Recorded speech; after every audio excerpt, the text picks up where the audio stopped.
Hi friends, welcome to my channel Priya vlogs అండి.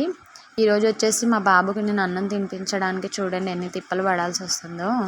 అది కాదండి, నాకు తెలియక అడుగుతాను. నైట్ టైం అయితే పిల్లలకి అన్నం తినిపించాలంటే చందమామ రావే జాబిల్లి రావే అని పాటలు పాడి ఏదో చెప్పి తినిపిస్తామండి.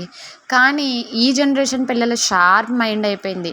చందమామ రాదు, జాబిల్లి రాదు, మా అమ్మ మాత్రం ఏదో నోరేసుకొని పాట పాడేస్తుందని వాళ్ళకి అర్థమైపోయిందండి.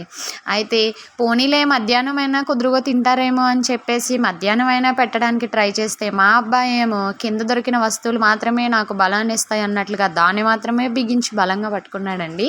అది తింటానని, అది ఏంటో కూడా నాకు అర్థం కావట్లేదు, కానీ దాన్ని బిగించి పట్టుకున్నాడు. నాకు ఇవ్వమంటుంటే నేను ఇవ్వనని చెప్పి ఎక్స్ప్రెషన్స్ అయితే ఇస్తున్నాడు అనమాట మా అబ్బాయి.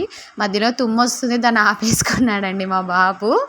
నాకు ఇవ్వమంటుంటే మళ్ళీ తన చేతిలో పట్టుకొని ఇంట్లోకి అయితే ఎంటర్ అయిపోయాడు. మొత్తానికి నా ముద్దుల కొడుకు నా ఇల్లుని ఎలా అలంకరణ చేసేసాడు ఒక్కసారి మీరు చూద్దురుగాని వచ్చేయండి. చూడండి, కిచెన్లో ఉన్న వస్తువులు, ఫ్రిడ్జ్లో ఉన్న వస్తువులు, వాడి డ్రెస్సింగ్ టేబుల్ దగ్గర ఉన్న వస్తువులు మొత్తం సమస్తం అన్నీ హాల్లో తీసుకొచ్చి చాపలాగా పరిచేశాడనమాట. చూడండి ఎంత అందంగా. అయ్య బాబోయ్, ఇలా ఆడవాళ్ళు కూడా ఎవరం మన ఇల్లుని శుభ్రంగా పెట్టుకోలేనంత అందంగా అలంకరణ చేసేసాడు. ఇన్ని బొమ్మలున్నా సరిపోవు నా కొడుక్కి, ఏది ఉన్నా ఇంకేదో కొత్త రకం కావాలన్నమాట. సరే అని చెప్పేసి ఎన్ని ఇచ్చినా సరిపోవట్లేదు. చూడండి, అక్కడ నుండి స్టాండ్లో నుండి గిన్నెలు అవన్నీ తెచ్చేసుకొని కుదురుగా మళ్ళీ బుద్ధిమంతుల్లా వచ్చి ఇక్కడే ఈ గుమ్మం దగ్గర కూర్చొని నన్ను చూస్తున్నాడు అనమాట.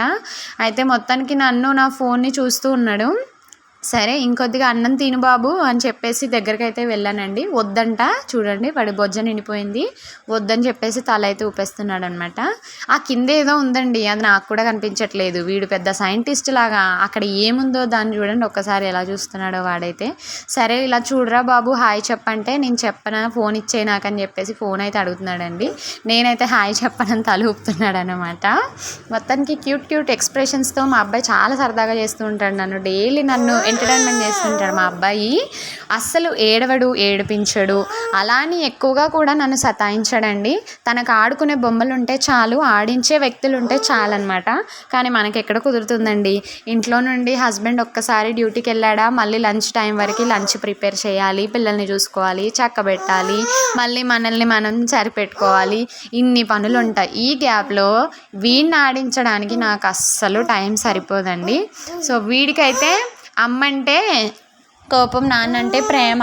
ఎందుకంటే పొద్దున్న నుండి సాయంత్రం వరకు మనం సేవ చేస్తుంటాం. నాన్న సేవ చేస్తే మనం ఆడించలేం కాబట్టి మనం అంటే కొద్దిగా వీళ్ళకి హేట్ ఉంటుంది అనమాట. వాళ్ళ నాన్నగారు రాగానే వెంటనే పరుగులెట్టేసుకొని అప్పుడే దొరికిన కోతికి కొబ్బరి దొరికింది అంటారు కదండి సామెత, అలా ఉంటుంది అనమాట వాళ్ళ నాన్నగారు రాగానే. సరే ఒక చిన్న హాయో బాయో చెప్పరా బాబు, వీడియోలో చూస్తున్న వీళ్ళకంటే నేను ఏది చెప్పను, గుమ్మం దగ్గరే అదేదో ఉంది కదా దాంతోనే ఆడుకుంటానని సీరియస్గా చూస్తున్నాడు. సర్లే మళ్ళీ ట్రై చేద్దామని మళ్ళీ పిలిస్తే మొత్తానికి నా ఫోన్ వెనకాల ఉన్న పౌచ్ అయితే చూస్తున్నాడు వాడు. నేను చెప్పనంటే చెప్పనని ఏదో కోపంలో మొత్తానికి అయితే సీరియస్గా ఉన్నాడు అనమాట మా అబ్బాయి. చూడండి వాడి ఎక్స్ప్రెషన్స్, నాకైతే అన్నిటికంటే పెద్ద టాస్క్ అన్నం తినిపించడమే టాస్క్ అండి. పడుకునేటప్పుడు మాత్రం ఏదో బూచోడు వస్తున్నాడని భయపెట్టేసి పడుకోబెట్టేస్తాను, కానీ తినిపించేటప్పుడు మాత్రం ఏ బూచోడు వస్తున్నాడన్నా నువ్వే తినే అమ్మ అన్నట్లుగా ఎక్స్ప్రెషన్స్ ఇస్తాడండి మా అబ్బాయి అయితే. బుద్ధిమంతుల్లా కూర్చొని ఇంకా నా ఫోన్ చూస్తూ ఎలా చేస్తున్నాడో చూడండి. లైక్ చేయండి, సబ్స్క్రైబ్ చేసి నన్ను సపోర్ట్ చేయండి.